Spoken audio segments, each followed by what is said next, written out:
حسنا،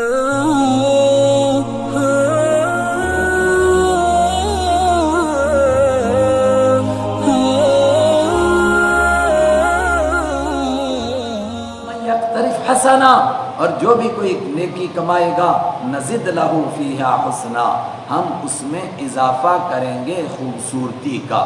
یہ میں نے وہیں بتا دیا پیچھے، خوبصورتی کا اضافہ کا مطلب ہم نے تو نماز پڑھی جیسی بھی پڑھی، البتہ دو کام ہم نے کیے، اللہ ہی کے لیے پڑھی، سنت کے مطابق پڑھنے کی کوشش کی، خیال کہاں کہاں گیا بس اللہ ہی بچائے، جو دنیا میں کوئی بات یاد نہیں آتی وہ نماز میں یاد آتی ہے، آئے کیوں نہ۔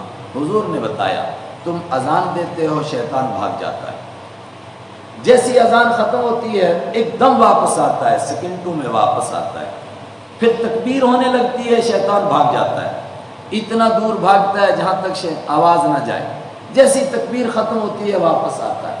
اذان سن کر بھاگتا کیوں ہے؟ فرمایا اس لیے کائنات میں کوئی شخص نہیں، نہ کوئی جن نہ کوئی انسان، جو اذان کی آواز سنے گا وہ قیامت کے دن گواہی دے گا کہ اس نے اللہ کی توحید کی صدا بلند کی تھی۔ ہمارے استاد حضرت سید انور شاہ کشمیری فرماتے تھے قرآن حدیث پر غور کرنے سے معلوم ہوا دو چیزیں ہیں جن پر ہر حال میں ثواب ملتا ہے، چاہے اخلاص سے ہوں یا بغیر اخلاص کے بھی۔ میں نے پوچھا کون؟ فرمایا ایک درود شریف، اٹھتے بیٹھتے چلتے پھرتے درود شریف پڑھتے ہو، دوسرے اذان، مگر اذان کے لیے شرط ہے بے اجرت ہو۔ اجرت والی پر بھی ثواب ملے گا کہ نہیں ملے گا؟ وہ مؤذن جس نے سب کام چھوڑ دیے اور اپنے آپ کو مسجد کے لیے وقف کر دیا، اس کو انشاءاللہ اس کے باوجود بھی ثواب ملے گا۔ لیکن وہ مؤذن جو کبھی اذان دینے کے لیے آیا، آواز بڑی اچھی تھی، آپ نے کہا اذان دے دو، اس نے کہا 100 روپیہ لاؤ، اب 100 روپیہ ملے گا، اذان کا ثواب کچھ نہیں ملے گا۔ یہ دو کام ہیں جس پر ثواب ملتا ہے، اذان پر اور درود شریف پر۔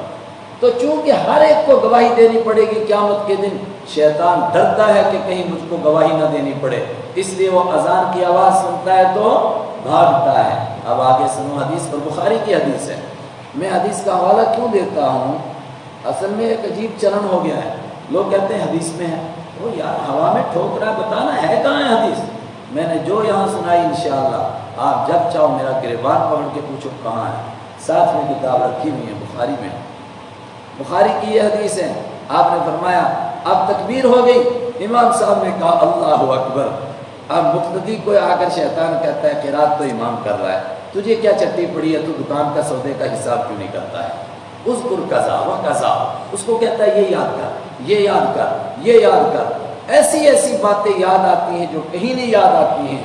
اللہ معاف کرے شاعروں کو پوچھنا، ان کو ایک مصرع بنا دوسرا نہیں بنتا تھا، کہیں نہیں بنے گا تو نماز میں بن جائے گا، کیونکہ شیطان چاہے گا کہ دھیان نماز کی طرف نہ ہو بلکہ شاعری کی طرف ہو۔ اب ایسی نماز ہماری ہوئی کیا قبول ہوگی اللہ کے ہاں؟ لیکن انسان نے کوشش پوری کی کہ نماز اچھی پڑھوں، اللہ کے لیے پڑھوں، مگر پڑھ نہیں سکا، نہیں پڑھ سکا، روتا ہے، بس جیسی پڑھی گئی، نماز کے سلام کے بعد فوراً کیا پڑھنا ہے؟ 3 مرتبہ استغفر اللہ استغفر اللہ استغفر اللہ۔ یہ بخشش کس کی مانگ رہے ہیں؟ نماز پڑھی ہے، نہ کوئی گناہ کیا ہے، یہ گناہ کیا ہے، نماز نہیں پڑھی، مذاق اڑایا، لیکن کہو اے خدا ایسی پڑھ سکتا تھا، اس سے بہتر میرے سے پڑھی نہیں جاتی ہے۔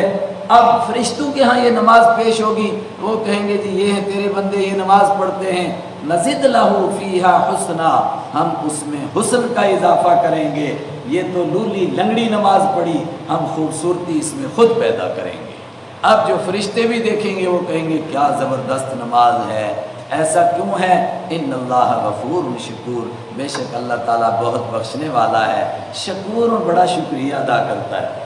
شکریہ، ارے شکریہ تو چھوٹا آدمی ادا کرتا ہے، کوئی آدمی اس پر احسان کرے، اللہ شکریہ کرتا ہے، اس کا مطلب قدر کرتا ہے۔ کوئی بھی آدمی چل یار تیرے سے ٹوٹی پھوٹی نماز پڑھی گئی، اس سے بہتر تو نہیں پڑھ سکتا تھا، جیسی پڑھ سکتا تھا پڑھی تو نے، تو کوئی بات نہیں، میں اس نماز کی قدر کرتا ہوں، بہت اچھا کیا، ایسا ہی پڑھ سکتا تھا، اپنی کمزوری کا تو نے اظہار کیا۔ ایک آدمی مسجد نبوی میں آیا، نماز پڑھی، اور پہلے وضو بھی وہ ٹکا ٹک وضو کیا، اس کے بعد رکوع سجدہ بھی ٹکا ٹک، اور خاص طور سے جو رکوع کے بعد اٹھنا تھا وہ بھی، اور دونوں سجدوں کے بیچ میں بیٹھے نہیں پوری طرح۔ آپ نے فرمایا صلی فإنک لم تصلی، دوبارہ نماز پڑھو، تو نے نماز نہیں پڑھی۔ انہوں نے پھر پڑھی، آپ نے سلام پھیرا، اس نے، آپ نے فرمایا نماز پڑھو، تو نے نماز نہیں پڑھی۔ تیسری مرتبہ پڑھی، آپ نے فرمایا پھر پڑھو، نماز نہیں پڑھی۔ اس نے عرض کیا میرے ماں باپ آپ پر قربان جائیں، اس سے بہتر میں نہیں پڑھ سکتا ہوں، مجھے ایسی پڑھنی آتی ہے۔ پھر آپ نے فرمایا جب نماز کا ارادہ کرو اچھی طرح وضو کرو اور اس کے بعد نماز پڑھو، اچھی طرح پہلے قیام کرو، اچھی طرح رکوع کرو، رکوع کے بعد کھڑے ہو اور اچھی طرح کہو ربنا لک الحمد حمدا کثیرا مبارکا طیبا فیہ۔ یہ دعا اس میں پوری نہیں ہے لیکن دوسری روایت میں ہے، اس لیے میں نے سنائی۔ آپ کہیں جناب یہ دعا کہاں ہے، اس حدیث اس میں نہیں ہے یہ۔ فرمایا اچھی طرح پھر قوما کرو اور پھر سجدہ کرو، اچھی طرح سجدہ کرو، پھر دونوں سجدوں کے بیچ میں بیٹھو، اچھی طرح بیٹھو اور دوسری روایت میں دعا کرو رب اغفر لی وارحمنی وعافنی واہدنی وارزقنی، یہ دعا بھی کرو۔ بعض کتابوں میں ہے کہ یہ جو رکوع سے اٹھنے کی دعا ہے یہ نفل میں کر سکتے ہیں، فرضوں میں نہیں۔ مجھے نہیں لگتا یہ بات مناسب ہے، کیوں؟ اس لیے کہ جس حدیث میں اس دعا کا تذکرہ ہے وہ فرض نماز کی نماز ہے، تو وہاں فرضوں میں تذکرہ آیا ہے، تو ہم کیسے کہہ سکتے ہیں نفلوں میں کریں فرضوں میں نہ کریں؟ فرضوں میں موجود ہے، امام صاحب اچھی طرح رکیں گے تبھی تو مقتدیوں کو پتہ چلے گا اس طرح نماز پڑھنا ہے۔ امام صاحب ذرا، ہم نے ایسے لوگ دیکھے زمین سے سر ہاتھ نہیں اٹھاتے، سر اٹھاتے ہیں سجدے کے لیے، ہاتھ ادھر ہی رہتے ہیں، پھر دوسرا ٹک۔ ایک میرا دوست تھا عربی، تو ہم نے کہا صلی بنا شیخ نماز پڑھاؤ، کہنے لگا کیف اصلی، صلی بکم الصلاۃ سعودی اور صلی صلاۃ ہندی، کون سی نماز پڑھاؤں، ہندوستانی پڑھاؤں سعودی پڑھاؤں؟ میں نے کہا جو آپ کا دل کرے وہ پڑھاؤ۔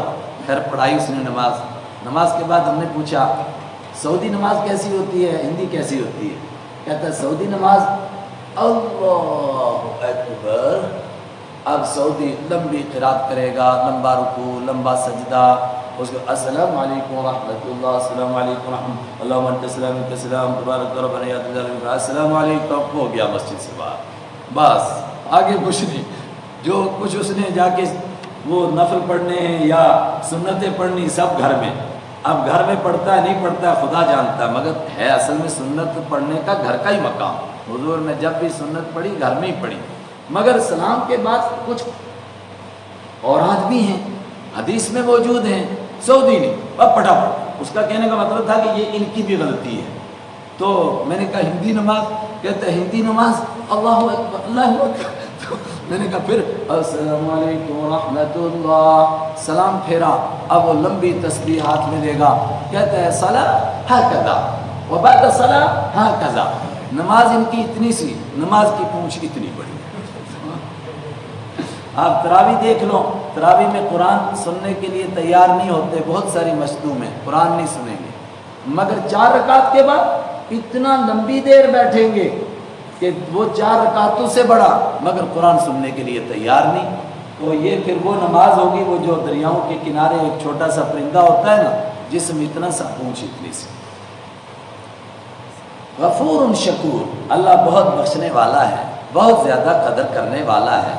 وہاں سے بات لمبی ہو گئی، حضور نے فرمایا اس طرح پڑھو نماز، اس نے کہا میں اس سے بہتر نہیں پڑھ سکتا ہوں۔ اس سے کیا معلوم ہوا، جیسا آدمی پڑھ سکے پڑھ لے، اس کے بعد اللہ کے حوالے کر دے، باقی اللہ جانے۔